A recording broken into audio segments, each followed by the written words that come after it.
There are many different origins that are argued for this term. For example, the French political scientist and historian Alexis de Tocqueville is widely credited to have referred to the United States as exceptional for the first time.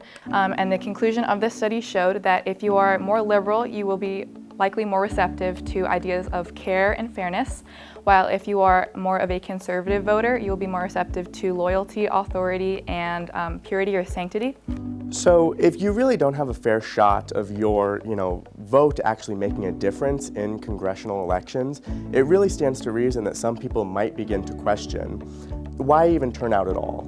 So you can sort of see this progression where if somebody comes to believe that their vote really does not matter because they live in such an uncompetitive district, why go wait in line? Why even waste the gas money?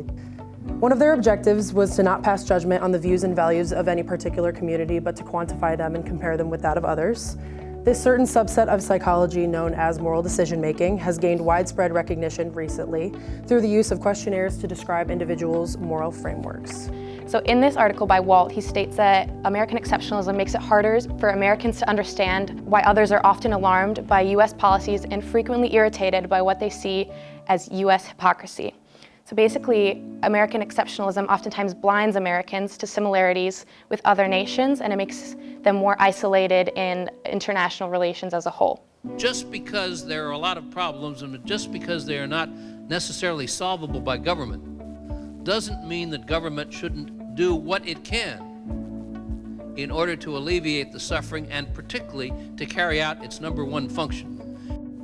So in this clip, he uses the moral foundations of loyalty and authority, which makes sense because, as previously mentioned, he was under a Republican administration, so he's more likely to focus on those constituents. Districts with about 75 to 25 splits were likely to have turnout rates 1.75 percentage point lower than those with very competitive districts close to 50-50 splits.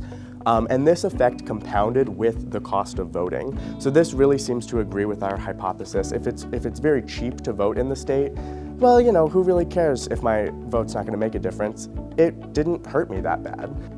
When you can't vote by mail, you have to go wait in line. It's very costly to vote. At some point, it's really not worth it. So this is exactly what we would expect. Recognizing someone's moral foundations can improve our discussions, facilitating understanding of people's principles and beliefs. Overall, this can promote constructive dialogue, mutual respect, and empathy, leading to the productive exchange of ideas.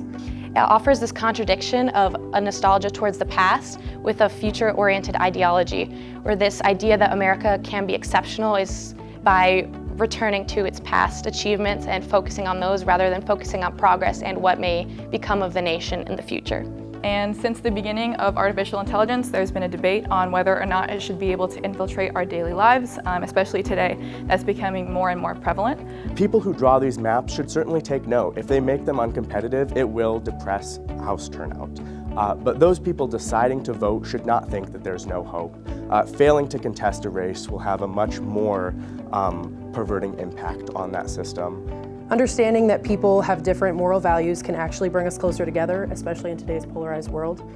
Remember, while morals may divide us, they also remind us to respect each other's perspectives.